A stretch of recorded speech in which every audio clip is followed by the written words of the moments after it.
ਸਤਿ ਸ਼੍ਰੀ ਅਕਾਲ। ਤੁਸੀਂ ਦੇਖ ਰਹੇ ਹੋ ਪੰਜਾਬ ਮੇਲ USA TV। ਮੈਂ ਵਰੁਣ ਕੌਰ ਮਾਨ। ਖਬਰਾਂ ਦੀ ਬੁਲੇਟਿਨ 'ਚ ਤੁਹਾਡਾ ਸਵਾਗਤ। ਖਬਰਾਂ ਦੀ ਬੁਲੇਟਿਨ ਦੇ sponsor real estate broker Mohan Cheema. Real estate ਦੀ ਦੁਨੀਆ 'ਚ ਮੰਨਿਆ ਪ੍ਰਮੰਨਿਆ ਨਾਮ। ਪੇਸ਼ ਨੇ ਪਹਿਲਾਂ ਚੁਣਵੀਆਂ ਖਬਰਾਂ। ਅਮਰੀਕਾ ਇਸ ਸਾਲ ਭਾਰਤੀਆਂ ਨੂੰ ਜਾਰੀ ਕਰੇਗਾ ਵਧੇਰੇ ਗ੍ਰੀਨ ਕਾਰਡ। ਕੈਨੇਡਾ USA ਸਣੇ ਵਿਦੇਸ਼ ਲਈ ਭਾਰਤ ਵੱਲੋਂ 15 ਮਾਰਚ ਤੋਂ ਹਟੇਗੀ ਪਾਬੰਦੀ। ਕਰੋਨਾ ਤੋਂ ਪਹਿਲਾਂ ਵਾਂਗ ਹੋਣਗੀਆਂ ਉਡਾਣਾਂ। रूस ने तोड़े यूक्रेन के 2 हिस्से। UNSC ने बुलाई हंगामी मीटिंग। पुतिन के फैसले तो बाद रूस ते दुनिया भर के देशों की कार्रवाई शुरू। अमेरिका ने लगाईਆਂ पाबंदियां। ब्रिटेन समेत कई देश भड़के। कुर्सी छड्डण तो बाद सरकारी खुफिया दस्तावेज घर लैके गए ट्रंप। 15 बक्से कीते गए बरामद। दीप सिद्धू नूं फ्रिजनो निवासियों ने दित्ती श्रद्धांजलि। ते हुण इन्हां खबरां दा विस्तार।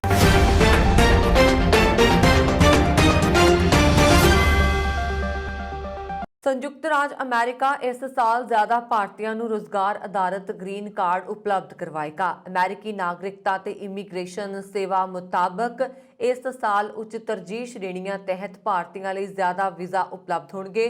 USCIS ने कहा है कि योग रोजगार आधारित ग्रीन कार्ड बिनेकार उच्च तरजीही श्रेणी विच जा सकते हैं, क्योंकि 30 सितंबर को खत्म होने वाले चालू ਵਿੱਤੀ ਸਾਲ ਲਈ ਇਨ੍ਹਾਂ ਸ਼੍ਰੇਣੀਆਂ ਵਿੱਚ ਉਪਲਬਧ ਰੋਜ਼ਗਾਰ ਆਧਾਰਿਤ ਇਮੀਗ੍ਰਾਂਟ ਵੀਜ਼ਾ ਦੀ ਗਿਣਤੀ ਜ਼ਿਆਦਾ ਕਰ ਦਿੱਤੀ ਗਈ ਹੈ।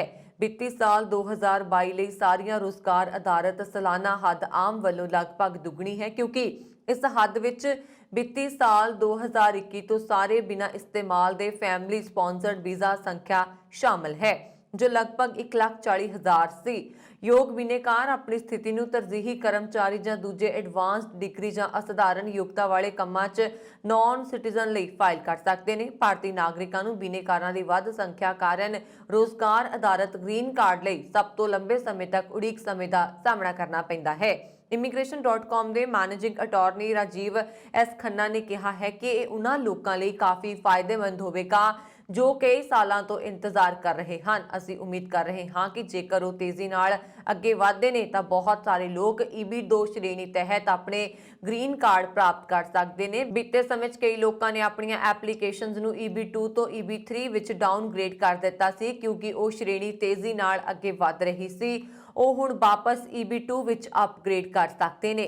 ਖੰਨਾ ਨੇ ਕਿਹਾ ਕਿ USCIS ਤੋਂ ਵੱਧ ਗ੍ਰੀਨ ਕਾਰਡ ਮਨਜ਼ੂਰ ਕਰਨਾ ਚਾਹੁੰਦਾ ਹੈ, ਕਿਉਂਕਿ ਪਰਿਵਾਰਕ ਕੋਟੇ ਨਾਲ ਬਹੁਤ ਵੱਡਾ ਨੁਕਸਾਨ ਹੋਇਆ। ਅਜਿਹਾ ਬੀਤੇ ਸਮੇਂ ਵਿੱਚ ਇੰਨੀ ਵੱਡੀ ਗਿਣਤੀ 'ਚ ਨਹੀਂ ਹੋਇਆ। ਕੈਨੇਡਾ USA ਸਣੇ ਵਿਦੇਸ਼ਾਂ ਲਈ 15 ਮਾਰਚ ਤੋਂ ਪਾਬੰਦੀ ਹਟਾ ਦਿੱਤੀ ਜਾਏਗੀ। ਕੌਮਾਂਤਰੀ ਉਡਾਣਾਂ ਕਰੋਨਾ ਤੋਂ ਪਹਿਲਾਂ ਵਾਂਗ ਹੀ ਚੱਲਣਗੀਆਂ। ਕੋਵਿਡ ਦੇ ਮਾਮਲਿਆਂ ਵਿੱਚ ਲਗਾਤਾਰ ਗਿਰਾਵਟ ਨੂੰ ਦੇਖਦਿਆਂ ਸਿਹਤ ਮੰਤਰਾਲਾ ਨਾਲ ਸਲਾਹ ਤੋਂ ਬਾਅਦ ਸ਼ਹਿਰੀ ਹਵਾਬਾਜ਼ੀ ਮੰਤਰਾਲਾ ਵੱਲੋਂ ਫਿਰ ਤੋਂ ਕੌਮਾਂਤਰੀ ਉਡਾਣਾਂ ਸ਼ੁਰੂ ਕਰਨ ਦਾ ਫੈਸਲਾ ਲਿਆ ਗਿਆ। ਦੱਸ ਦਈਏ ਕਿ ਭਾਰਤ ਵਿੱਚ ਮਾਰਚ 2020 ਵਿੱਚ ਕਰੋਨਾ ਸੰਕਰਮਣ ਕਾਰਨ ਭਾਰਤ ਤੋਂ ਆਉਣ ਜਾਣ ਵਾਲੀਆਂ ਕੌਮਾਂਤਰੀ ਉਡਾਣਾਂ ਤੇ ਰੋਕ ਲਗਾਈ ਗਈ ਸੀ। ਹਾਲਾਂਕਿ ਜੁਲਾਈ 2020 ਤੋਂ 에ਅਰ ਬਬਲ ਬੰਦੋਬਸਤ ਤਹਿਤ ਭਾਰਤ ਤੋਂ ਲਗਭਗ 40 ਦੇਸ਼ਾਂ ਲਈ ਕੌਮਾਂਤਰੀ ਉਡਾਣਾਂ ਦਾ ਸੰਚਾਲਨ ਸ਼ੁਰੂ ਹੋ ਗਿਆ ਸੀ। ਇਸ ਤਹਿਤ ਸਿਰਫ ਉਹਨਾਂ ਦੇਸ਼ਾਂ ਵਿੱਚ ਯਾਤਰੀ ਉਡਾਣਾਂ ਸੰਚਾਲਿਤ ਹੁੰਦੀਆਂ ਨੇ ਜਿੱਥੇ ਕਰੋਨਾ ਸੰਕਰਮਣ ਦਾ ਖਤਰਾ ਨਹੀਂ ਜਾਂ ਫਿਰ ਨਾ ਦੇ ਬਰਾਬਰ ਹੋਵੇ।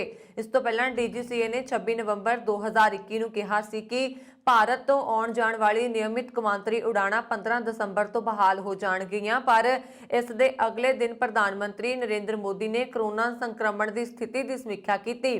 ਫਿਰ ਸ਼ਹਿਰੀ ਹਵਾਬਾਜ਼ੀ ਮੰਤਰੀ ज्योतिरादित्य सिंधिया नाल गल करके कौमांतरी उड़ाणा का नियमित संचालन बहाल न करन दा उद्देश प्रगटाया सी। इस तो बाद DGCA ने अपना प्रस्ताव वापस ले लिया सी।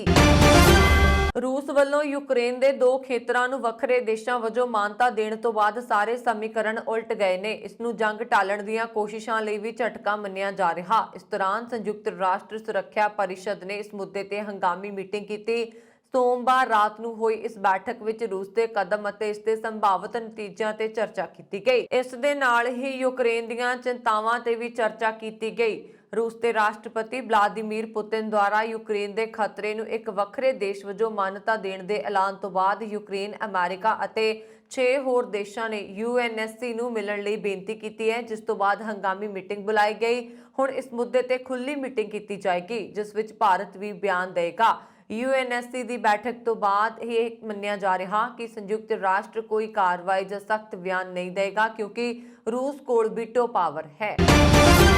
रूस ਦੇ ਰਾਸ਼ਟਰਪਤੀ ਵਲਾਦੀਮੀਰ ਪੁਤਿਨ ਨੇ ਪੂਰਬੀ ਯੂਕਰੇਨ ਦੇ ਬਾਗੀ ਖੇਤਰਾਂ ਡੋਨੇਟਸਕ ਅਤੇ ਲੁਹਾਨਸਕ ਨੂੰ ਆਜ਼ਾਦ ਰਾਜਾਂ ਵਜੋਂ ਮਾਨਤਾ ਦਿੱਤੀ। ਰੂਸ ਦੇ ਇਸ ਕਦਮ ਤੋਂ ਬਾਅਦ ਅਮਰੀਕੀ ਰਾਸ਼ਟਰਪਤੀ ਜੋ ਬਾਈਡਨ ਨੇ ਸੋਮਵਾਰ ਨੂੰ ਇੱਕ ਕਾਰਜਕਾਰੀ ਆਦੇਸ਼ ਤੇ ਦਸਤਖਤ ਕੀਤੇ। ਇਸ ਆਦੇਸ਼ ਦੇ ਅਨੁਸਾਰ ਯੂਕਰੇਨ ਦੇ ਡੀਐਨਆਰ ਤੇ ਐਲਐਨਆਰ ਖੇਤਰਾਂ ਵਿੱਚ ਅਮਰੀਕੀ ਵਿਅਕਤੀਆਂ ਦੇ ਨਿਵੇਸ਼, ਵਪਾਰ ਅਤੇ ਵਿੱਤ ਦੀ ਮਨਾਹੀ ਹੋਏਗੀ। ਬਾਈਡਨ ਵੱਲੋਂ ਹਸਤਾਖਰ ਕੀਤੇ ਹੁਕਮਾਂ ਵਿੱਚ ਕਿਹਾ ਗਿਆ ਹੈ ਕਿ ਯੂਕਰੇਨ ਦੀ ਸ਼ਾਂਤੀ, ਸਥਿਰਤਾ, ਪ੍ਰਭੂਸੱਤਾ ਅਤੇ ਖੇਤਰੀ ਅਖੰਡਤਾ ਨੂੰ ਖਤਰਾ ਹੈ। ਇਸ ਨਾਲ ਅਮਰੀਕਾ ਦੀ ਰਾਸ਼ਟਰ ਸੁਰੱਖਿਆ ਅਤੇ ਵਿਦੇਸ਼ ਨੀਤੀ ਲਈ ਵੀ ਵੱਡਾ ਅਤੇ ਸਧਾਰਨ ਖਤਰਾ ਪੈਦਾ ਹੋ ਗਿਆ। ਅਮਰੀਕੀ ਰਾਸ਼ਟਰਪਤੀ ਜੋ ਬਾਈਡਨ ਨੇ ਕਿਹਾ, ਰੂਸ ਨੇ ਖੁੱਲ੍ਹੇਆਮ ਅੰਤਰਰਾਸ਼ਟਰੀ ਕਾਨੂੰਨ ਦੀ ਉਲੰਘਣਾ ਕੀਤੀ ਹੈ ਅਤੇ ਮੈਂ ਇਸ ਉਲੰਘਣਾ ਤੋਂ ਰੂਸ ਨੂੰ ਲਾਭ ਉਠਾਉਣ ਤੋਂ ਰੋਕਣ ਲਈ ਇੱਕ ਕਾਰਜਕਾਰੀ ਆਦੇਸ਼ ਤੇ ਦਸਤਖਤ ਕੀਤੇ ਨੇ। ਅਸੀਂ ਇਹ ਫੈਸਲਾ ਕਰਨ ਲਈ ਸਾਡੀ ਅਗਲੀ ਕਾਰਵਾਈ ਕੀ ਹੋਣੀ ਚਾਹੀਦੀ ਹੈ। ਯੂਕਰੇਨ ਸਮੇਤ ਆਪਣੇ ਸਹਿਯੋਗੀਆਂ ਅਤੇ ਭਾਈਵਾਲ ਦੇਸ਼ਾਂ ਨਾਲ ਨੇੜਿਓਂ ਸਲਾਹ ਮਸ਼ਵਰਾ ਕਰ ਰਹੇ ਹਾਂ। ਰੂਸੀ ਰਾਸ਼ਟਰਪਤੀ ਪੁਤਿਨ ਦੇ ਇਸ ਐਲਾਨ ਤੋਂ ਬਾਅਦ ਯੂਕਰੇਨ ਦੇ ਰਾਸ਼ਟਰਪਤੀ ਵਲਦੀਮੀਰ ਜ਼ੈਲੈਂਸਕੀ ਨੇ ਵੀ ਪ੍ਰਤੀਕਿਰਿਆ ਦਿੱਤੀ ਹੈ। ਯੂਕਰੇਨ ਦੇ ਰਾਸ਼ਟਰਪਤੀ ਜ਼ੈਲੈਂਸਕੀ ਨੇ ਕਿਹਾ ਕਿ ਉਹ ਬਾਗੀਆਂ ਨੂੰ ਮਾਨਤਾ ਦੇਣ ਦੇ ਰੂਸ ਦੇ ਫੈਸਲੇ ਤੋਂ ਡਰਨ ਵਾਲੇ ਨਹੀਂ ਨੇ। ਉਹਨਾਂ ਨੇ ਕਿਹਾ ਕਿ ਯੂਕਰੇਨ ਦੀ ਸਰਕਾਰ ਨੂੰ ਪੱਛਮੀ ਦੇਸ਼ਾਂ ਤੋਂ ਪੂਰਾ ਸਹਿਯੋਗ ਮਿਲੇਗਾ। ਇਸ ਦੇ ਨਾਲ ਹੀ ਬ੍ਰਿਟੇਨ ਅਤੇ ਐਸਟੋਨੀਆ ਨੇ ਵੀ ਪੁਤਿਨ ਦੇ ਫੈਸਲੇ ਤੋਂ ਬਾਅਦ ਰੂਸ ਤੇ ਪਾਬੰਦੀਆਂ ਲਗਾਉਣ ਦੀ ਗੱਲ ਕੀਤੀ ਹੈ। ਬ੍ਰਿਟੇਨ ਨੇ ਕਿਹਾ ਕਿ ਸਰਕਾਰ ਦੁਆਰਾ ਰੂਸ ਤੇ ਕੁਝ ਨਵੀਆਂ ਪਾਬੰਦੀਆਂ ਲਗਾਈਆਂ ਜਾ ਸਕਦੀਆਂ ਨੇ। ਬ੍ਰਿਟੇਨ ਨੇ ਰੂਸ ਦੇ ਫੈਸਲੇ ਨੂੰ ਅੰਤਰਰਾਸ਼ਟਰੀ ਕਾਨੂੰਨ ਦੀ ਉਲੰਘਣਾ ਮੰਨਿਆ। ਯੂਕਰੇਨ ਦੀ ਪ੍ਰਭੂਸੱਤਾ ਤੇ ਖੇਤਰੀ ਅਖੰਡਤਾ ਤੇ ਹਮਲਾ ਹੈ। ਦੂਜੇ ਪਾਸੇ ਐਸਟੋਨੀਆ ਦੇ ਪ੍ਰਧਾਨ ਮੰਤਰੀ ਕਾਜ਼ਾ ਕਾਲਸ ਨੇ ਕਿਹਾ ਕਿ ਅਸੀਂ ਰੂਸ ਦੇ ਇਸ ਕਦਮ ਦੀ ਨਿੰਦਾ ਕਰਦੇ ਹਾਂ ਅਤੇ ਇਹ ਯੂਕਰੇਨ ਦੀ ਅਖੰਡਤਾ ਦੀ ਉਲੰਘਣਾ ਹੈ।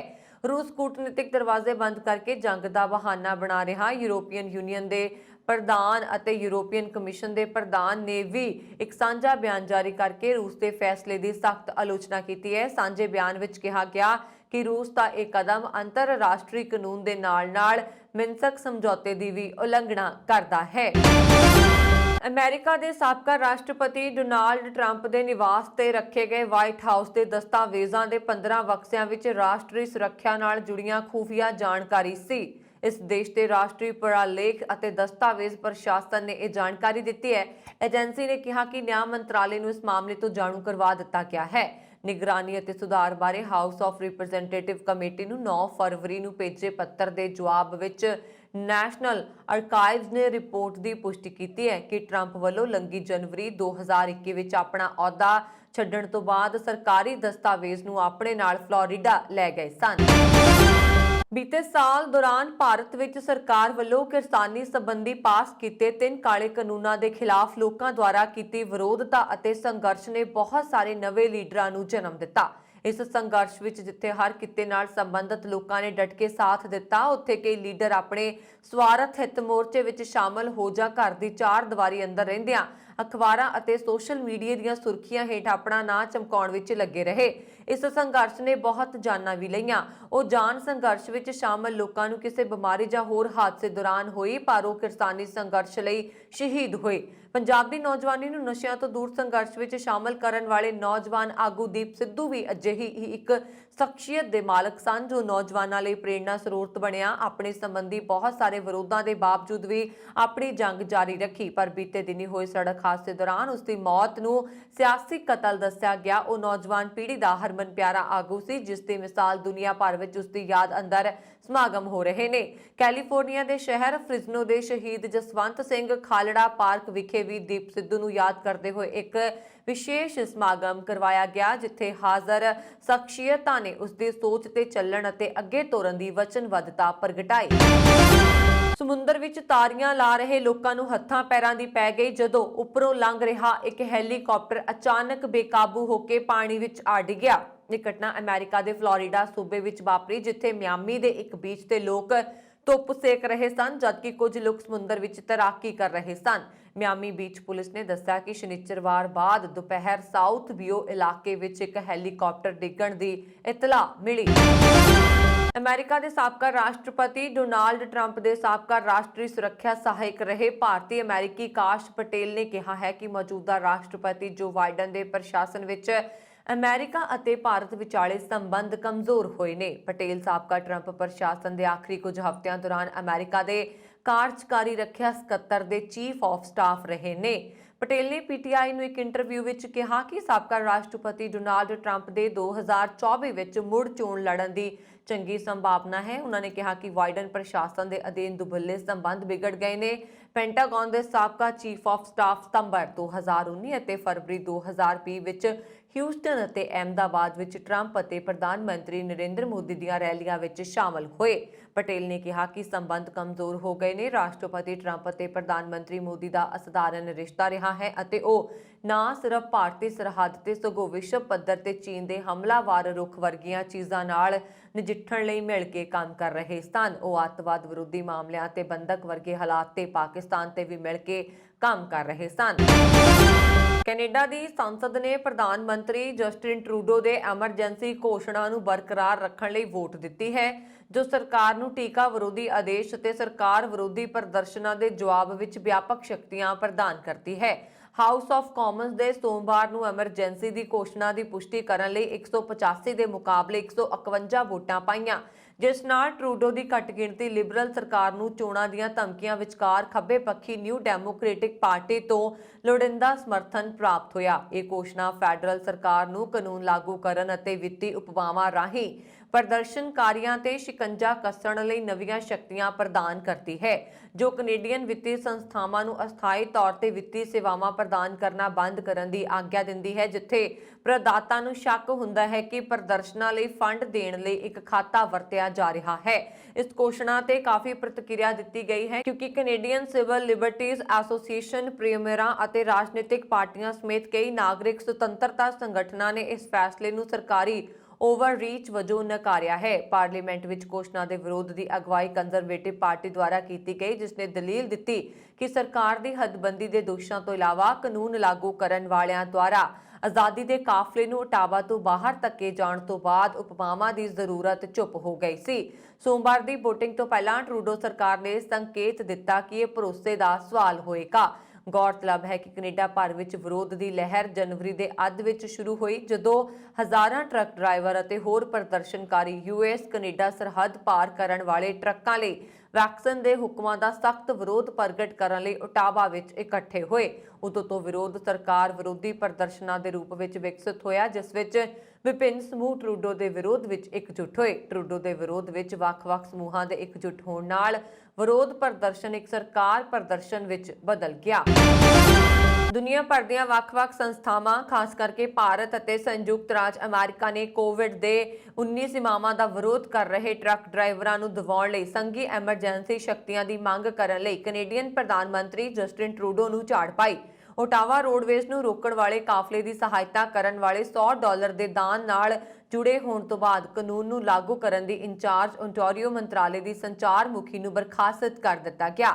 ਮੈਰੀਅਨ ਇਸਾਬਿਊ ਰਿੰਗੁਏਟ ਕਈ ਸਰਕਾਰੀ ਕਰਮਚਾਰੀਆਂ ਅਤੇ ਜਾਣਕਾਰਾਂ ਵਿੱਚੋਂ ਇੱਕ ਹੈ, ਜਿਨ੍ਹਾਂ ਦੇ ਨਾਮ ਜਾਂ ਪਛਾਣ ਦੇ ਬਾਅਦ ਜਾਂਚ ਕੀਤੀ ਜਾ ਰਹੀ ਹੈ। ਸੰਯੁਕਤ ਰਾਜ ਵਿੱਚ ਗਿਵਨਸ ਐਂਡ ਗੋ ਵੈਬਸਾਈਟ ਨੂੰ 1000 ਦਾਨ ਜੁੜੀ ਲੀਕ ਦੀ ਇਸ ਜਾਣਕਾਰੀ ਦੀ ਖੋਜ ਕੀਤੀ ਗਈ, ਜਿਵੇਂ ਕਿ ਹਾਲ ਹੀ ਵਿੱਚ ਐਤਵਾਰ ਨੂੰ ਇਸਾਬਿਊ ਰਿੰਗੁਏਟ ਨੇ ਓਨਟਾਰੀਓ ਦੇ ਸੋਲਿਸਿਟਰ ਜਨਰਲ ਲਈ ਇੱਕ ਰਾਜਨੀਤਿਕ ਕਰਮਚਾਰੀ ਵਜੋਂ ਕੰਮ ਕੀਤਾ।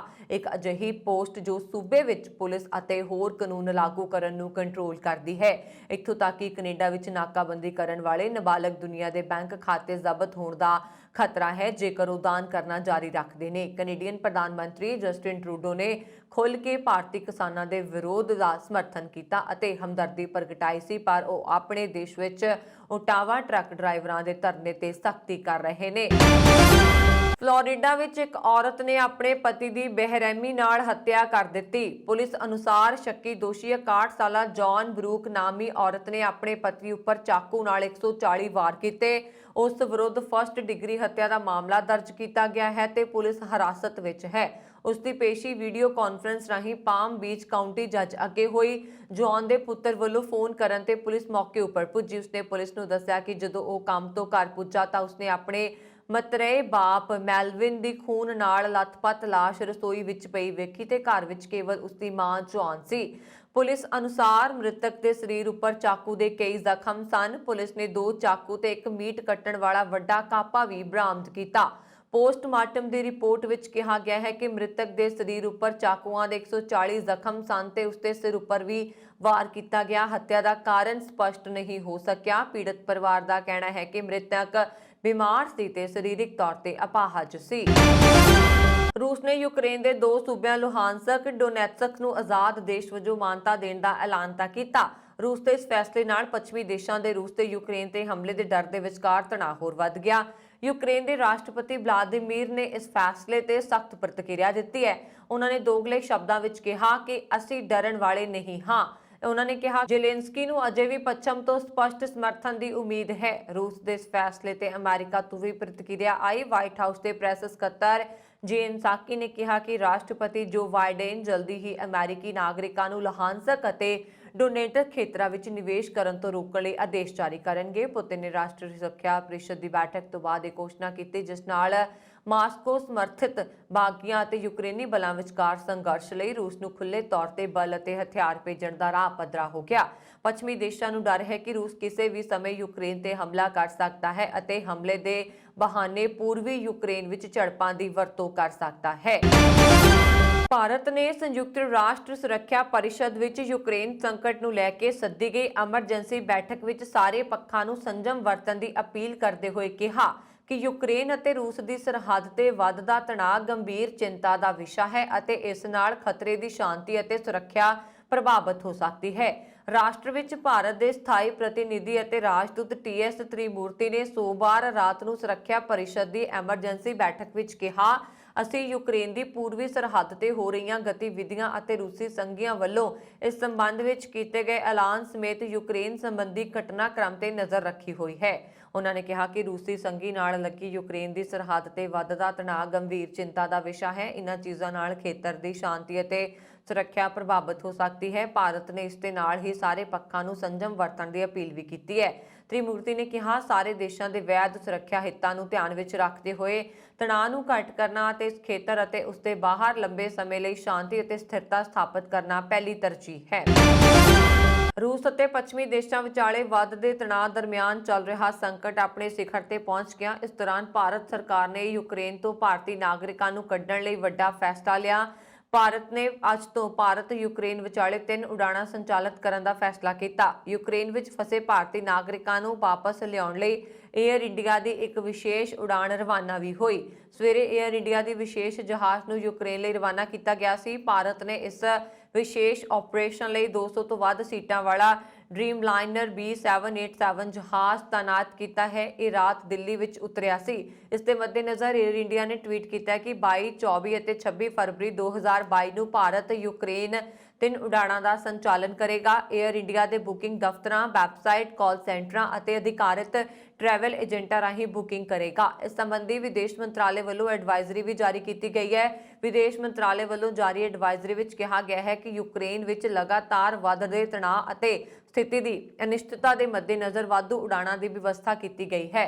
ਐਡਵਾਈਜ਼ਰੀ ਵਿੱਚ ਦੱਸਿਆ ਗਿਆ ਹੈ ਕਿ 25 ਫਰਵਰੀ ਨੂੰ ਸਵੇਰੇ 7 ਵਜੇ ਖੀਵਾ ਤੋਂ ਦਿੱਲੀ, 27 ਫਰਵਰੀ ਨੂੰ ਸਵੇਰੇ 7 ਵਜੇ ਅਤੇ ਸ਼ਾਮ 7:35 ਤੇ ਵਾਧੂ ਉਡਾਣਾਂ ਚਲਾਈਆਂ ਜਾਣਗੀਆਂ। ਯੂਕਰੇਨ ਦੇ ਵੱਖ-ਵੱਖ ਹਿੱਸਿਆਂ ਵਿੱਚ 20,000 ਤੋਂ ਵੱਧ ਭਾਰਤੀ ਵਿਦਿਆਰਥੀ ਅਤੇ ਨਾਗਰਿਕ ਰਹਿ ਰਹੇ ਨੇ। ਸੰਯੁਕਤ ਰਾਸ਼ਟਰ ਵਿੱਚ ਭਾਰਤ ਦੇ ਸਥਾਈ ਪ੍ਰਤੀਨਿਧੀ TS ਤ੍ਰਿਮੂਰਤੀ ਨੇ ਕਿਹਾ ਕਿ 20,000 ਤੋਂ ਵੱਧ ਭਾਰਤੀ ਵਿਦਿਆਰਥੀ ਅਤੇ ਨਾਗਰਿਕ ਯੂਕਰੇਨ ਅਤੇ ਇਸ ਦੇ ਸਰਹੱਦੀ ਖੇਤਰਾਂ ਦੇ ਵੱਖ-ਵੱਖ ਹਿੱਸਿਆਂ ਵਿੱਚ ਰਹਿੰਦੇ ਨੇ ਅਤੇ ਪੜ੍ਹਦੇ ਨੇ। ਵਿਦੇਸ਼ ਮੰਤਰਾਲਾ ਨੇ ਬੁੱਧਵਾਰ ਨੂੰ ਯੂਕਰੇਨ ਵਿੱਚ ਫਸੇ ਭਾਰਤੀਆਂ ਨੂੰ ਲੋੜੀਂਦੀ ਜਾਣਕਾਰੀ ਅਤੇ ਮਦਦ ਪ੍ਰਦਾਨ ਕਰਨ ਲਈ ਇੱਕ ਕੰਟਰੋਲ ਰੂਮ ਸਥਾਪਿਤ ਕੀਤਾ। ਇਸ ਤੋਂ ਇਲਾਵਾ ਯੂਕਰੇਨ ਵਿੱਚ ਭਾਰਤੀ ਦੂਤਵਾਸ ਨੇ ਪੂਰਬੀ ਯੂਰਪੀ ਦੇਸ਼ਾਂ ਵਿੱਚ ਭਾਰਤੀਆਂ ਦੀ ਮਦਦ ਲਈ 24 ਘੰਟੇ ਚੱਲਣ ਵਾਲੀ ਹੈਲਪਲਾਈਨ ਵੀ ਸਥਾਪਿਤ ਕੀਤੀ ਹੈ।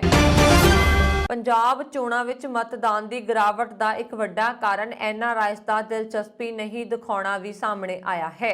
NRIs ਨੇ ਪੂਰੀਆਂ ਚੋਣਾਂ ਤੋਂ ਦੂਰੀ ਬਣਾ ਕੇ ਰੱਖੀ। ਇਸ ਦਾ ਇੱਕ ਕਾਰਨ ਕਿਸੇ ਵੀ ਰਾਜਨੀਤਿਕ ਪਾਰਟੀ ਵੱਲੋਂ ਵਿਦੇਸ਼ ਜਾ ਕੇ NRIs ਦਾ ਸਮਰਥਨ ਲੈਣ ਲਈ ਪਹਿਲ ਨਾ ਕਰਨਾ ਵੀ ਰਿਹਾ। 2017 ਵਿਧਾਨ ਸਭਾ ਚੋਣਾਂ ਤੋਂ ਪਹਿਲਾਂ ਕਈ ਰਾਜਨੀਤਿਕ ਪਾਰਟੀਆਂ ਦੇ ਉਮੀਦਵਾਰ ਸਮਰਥਨ ਲੈਣ ਲਈ ਕੈਨੇਡਾ, ਅਮਰੀਕਾ ਤੇ ਆਸਟ੍ਰੇਲੀਆ ਪਹੁੰਚ ਗਏ ਸੀ। ਸਾਬਕਾ ਮੁੱਖ ਮੰਤਰੀ ਕੈਪਟਨ ਅਮਰਿੰਦਰ ਸਿੰਘ ਵੀ ਆਪਣੀ ਟੀਮ ਦੇ ਨਾਲ ਅਮਰੀਕਾ ਗਏ ਸੀ ਤੇ ਪ੍ਰਚਾਰ ਕੀਤਾ ਸੀ। ਸਾਬਕਾ ਕੇਂਦਰੀ ਰਾਜ ਮੰਤਰੀ ਪ੍ਰਨੀਤ ਕੌਰ ਤੋਂ ਇਲਾਵਾ ਪੰਜਾਬ ਕਾਂਗਰਸ ਇੰਚਾਰਜ ਆਸ਼ਾ ਕੁਮਾਰੀ ਵੀ ਵਿਦੇਸ਼ ਗਏ ਸਨ। 2016 ਵਿੱਚ ਦਿੱਲੀ ਦੇ ਮੁੱਖ ਮੰਤਰੀ ਅਰਵਿੰਦ ਕੇਜਰੀਵਾਲ ਰੋਮ ਗਏ ਸੀ। ਅਕਾਲੀ ਦਲ ਦੇ ਮੰਤਰੀ ਤੋਤਾ ਸਿੰਘ, ਸੁਰਜੀਤ ਸਿੰਘ ਰੱਖੜਾ ਵੀ ਵਿਦੇਸ਼ ਸਮਰਥਨ ਲੈਣ ਲਈ ਗਏ ਸਨ। ਇਸ ਕਾਰਨ ਕਰੀਬ 1.25 ਲੱਖ NRIs ਪੰਜਾਬ ਵਿੱਚ ਚੋਣਾਂ ਲਈ ਪਹੁੰਚੇ ਸਨ, ਪਰ ਇਸ ਵਾਰ ਅਜਿਹਾ ਨਾ ਹੋ ਸਕਿਆ।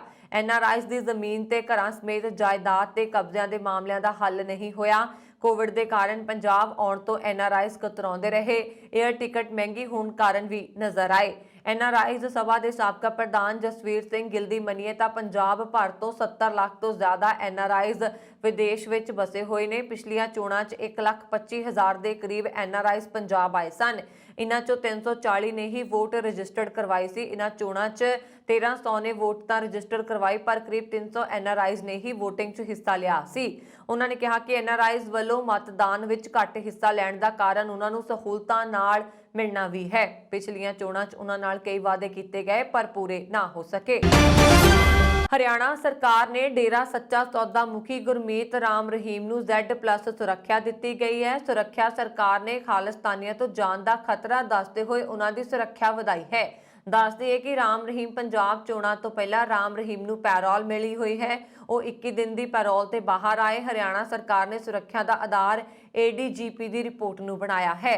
ਡੇਰਾ ਸੱਚਾ ਸੌਦਾ ਮੁਖੀ ਨੂੰ Z+ ਸ਼੍ਰੇਣੀ ਦੀ ਸੁਰੱਖਿਆ ਪ੍ਰਦਾਨ ਕੀਤੀ ਗਈ, ਜੋ ਕਿ ਖਾਲਿਸਤਾਨ ਪੱਖੀ ਕਾਰਕੁਨਾਂ ਤੋਂ ਉਸਦੀ ਜਾਨ ਨੂੰ ਖਤਰਾ ਦੱਸਦੀ ਹੈ। ਸਰਕਾਰ ਮੁਤਾਬਕ ਖਾਲਿਸਤਾਨ ਸਮਰਥਕ ਡੇਰਾ ਮੁਖੀ ਨੂੰ ਨੁਕਸਾਨ ਪਹੁੰਚਾ ਸਕਦੇ ਨੇ, ਇਸ ਲਈ ਉਹਨਾਂ ਨੂੰ ਸਖਤ ਸੁਰੱਖਿਆ ਦਿੱਤੀ ਜਾ ਰਹੀ ਹੈ। ਇਹ ਸਨ ਹੁਣ ਤੱਕ ਦੀਆਂ ਖਬਰਾਂ। ਮੈਨੂੰ ਵਰੁਣ ਕੌਰ ਮਾਨ ਨੂੰ ਦਿਵਾ ਗਿਆ। ਹੋਰ ਖਬਰਾਂ ਦੇ ਲਈ ਸਾਡਾ YouTube ਚੈਨਲ ਪੰਜਾਬ ਮੇਲ USA TV ਜ਼ਰੂਰ ਸਬਸਕ੍ਰਾਈਬ ਕਰੋ। ਸਤਿ ਸ਼੍ਰੀ ਅਕਾਲ।